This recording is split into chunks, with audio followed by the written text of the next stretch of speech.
King Arthur's Court by Mark Twain. Chapter 3. Knights of the Table Round. Mainly the Round Table talk was monologues, narrative accounts of the adventures in which these prisoners were captured and their friends and backers killed and stripped of their steeds and armor. As a general thing, as far as I could make out, these murderous adventures were not forays undertaken to avenge injuries, nor to settle old disputes or sudden fallings out. No, as a rule they were simply duels between strangers, duels between people who had never even been introduced to each other, and between whom existed no cause of offense whatever. Many a time I had seen a couple of boys, strangers, meet by chance and say simultaneously, "I can lick you," and go at it on the spot. But I had always imagined until now that that sort of thing belonged to children only, and was a sign and mark of childhood. But here were these big boobies sticking to it and taking pride in it clear up into full age and beyond. Yet there was something very engaging about these great simple-hearted creatures, something attractive and lovable. There did not seem to be brains enough in the entire nursery, so to speak, to bait a fish-hook with, but you didn't seem to mind that after a little, because you soon saw that brains were not needed in a society like that, and indeed would have marred it, hindered it, spoiled its symmetry, perhaps rendered its existence impossible. There was a fine manliness observable in almost every face, and in some a certain loftiness and sweetness that rebuked your belittling criticisms and stilled them. A most noble benignity and purity reposed in the countenance of him they called Sir Galahad, and likewise in the king's also, and there was majesty and greatness in the giant frame and high bearing of Sir Launcelot of the Lake. There was presently an incident which centred the general interest upon this Sir Launcelot. At a sign from a sort of master of ceremonies, 6 or 8 of the prisoners rose, and came forward in a body, and knelt on the floor, and lifted up their hands toward the ladies' gallery, and begged the grace of a word with the Queen. The most conspicuously situated lady in that massed flower-bed of feminine show and finery inclined her head by way of assent, and then the spokesman of the prisoners delivered himself and his fellows into her hands for free pardon, ransom, captivity, or death, as she in her good pleasure might elect.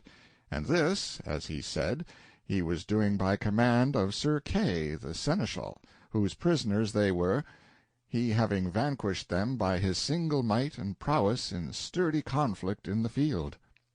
Surprise and astonishment flashed from face to face all over the house. The Queen's gratified smile faded out at the name of Sir Kay, and she looked disappointed, and the page whispered in my ear with an accent and manner expressive of extravagant derision, "Sir Kay, forsooth! Oh, call me pet names, dearest, call me a marine.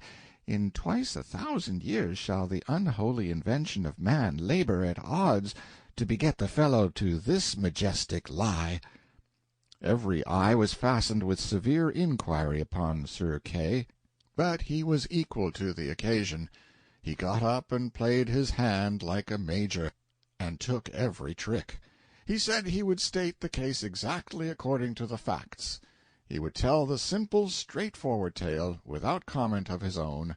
"And then," said he, "if ye find glory and honor due, ye will give it unto him who is the mightiest man of his hands that ever bare shield or strake with sword in the ranks of Christian battle, even him that sitteth there."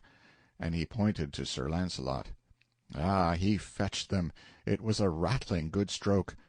Then he went on and told how Sir Launcelot, seeking adventures, some brief time gone by, killed 7 giants at one sweep of his sword, and set 142 captive maidens free, and then went further, still seeking adventures, and found him, Sir Kay, fighting a desperate fight against 9 foreign knights, and straightway took the battle solely into his own hands, and conquered the 9, And that night Sir Launcelot rose quietly, and dressed him in Sir Kay's armour, and took Sir Kay's horse, and gat him away into distant lands, and vanquished 16 knights in one pitched battle, and 34 in another.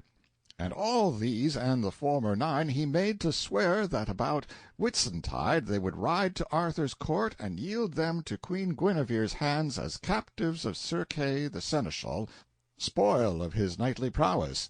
And now here were these half-dozen, and the rest would be along as soon as they might be healed of their desperate wounds. Well, it was touching to see the Queen blush and smile, and look embarrassed and happy, and fling furtive glances at Sir Launcelot that would have got him shot in Arkansas to a dead certainty.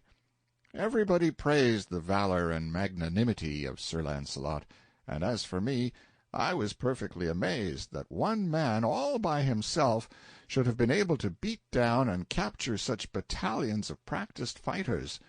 I said as much to Clarence, but this mocking featherhead only said, "And Sir Kay had had time to get another skin of sour wine into him, ye had seen the account doubled."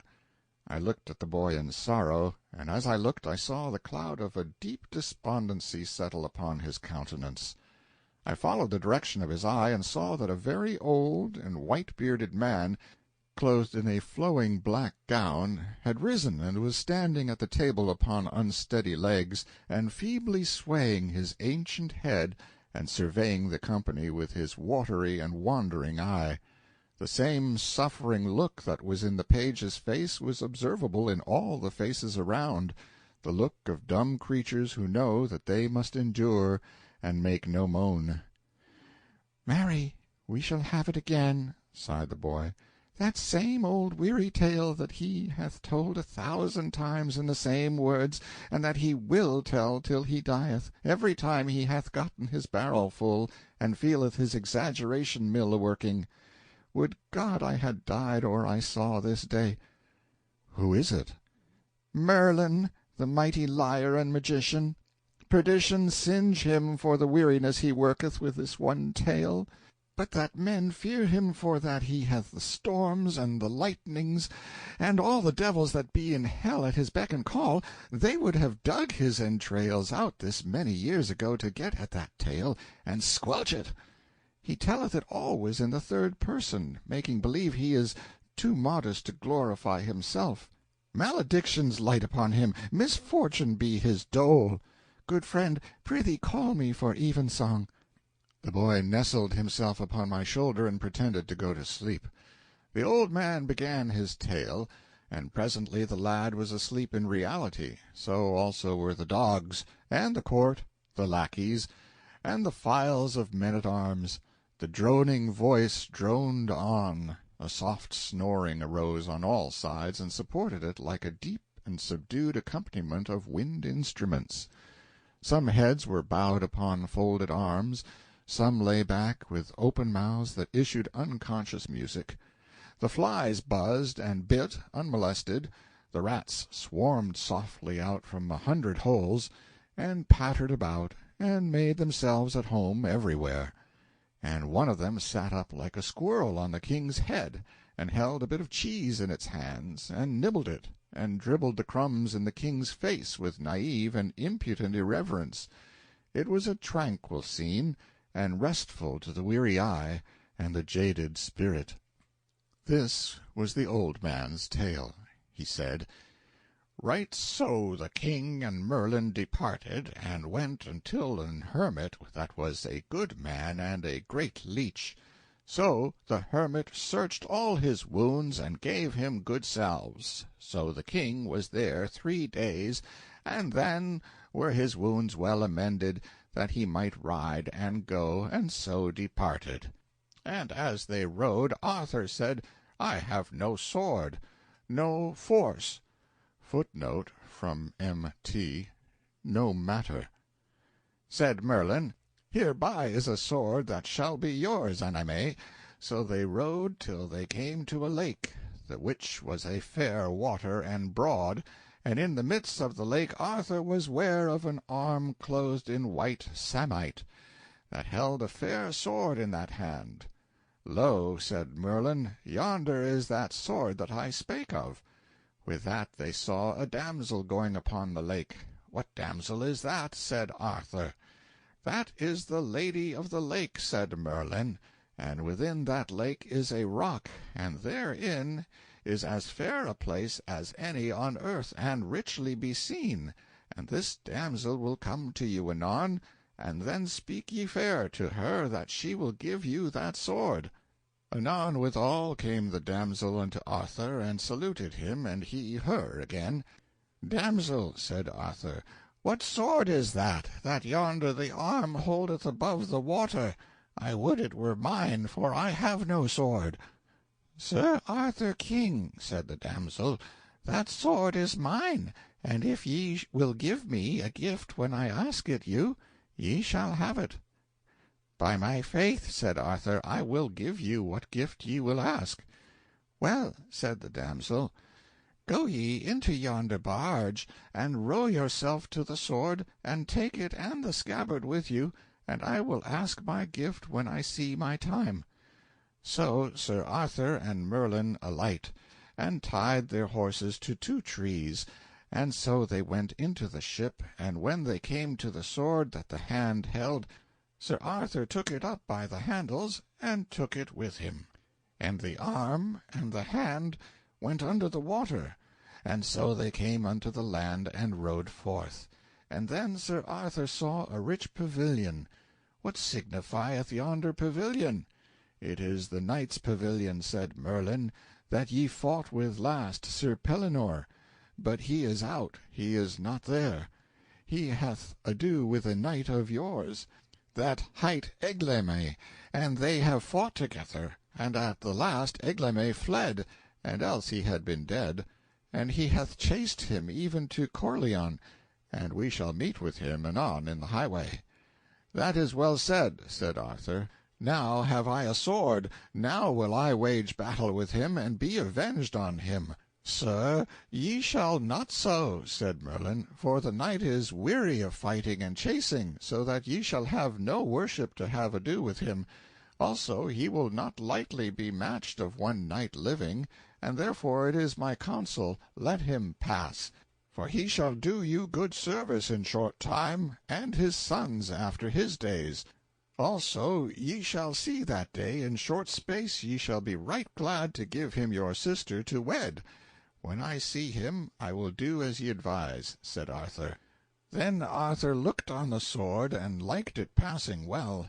"Whether liketh you better," said Merlin, "the sword or the scabbard?" "Me liketh better the sword," said Arthur. "Ye are more unwise," said Merlin, "for the scabbard is worth 10 of the sword, for while ye have the scabbard upon you, ye shall never lose no blood, be ye never so sore wounded. Therefore keep well the scabbard always with you." So they rode into Carleon, and by the way they met with Sir Pellinore, but Merlin had done such a craft that Pellinore saw not Arthur, and he passed by without any words. "I marvel," said Arthur, "that the knight would not speak." "Sir," said Merlin, "he saw you not, for an he had seen you, ye had not lightly departed." So they came unto Carleon, whereof his knights were passing glad. And when they heard of his adventures they marvelled that he would jeopard his person so alone. But all men of worship said it was merry to be under such a chieftain that would put his person in adventure as other poor knights did. End of chapter 3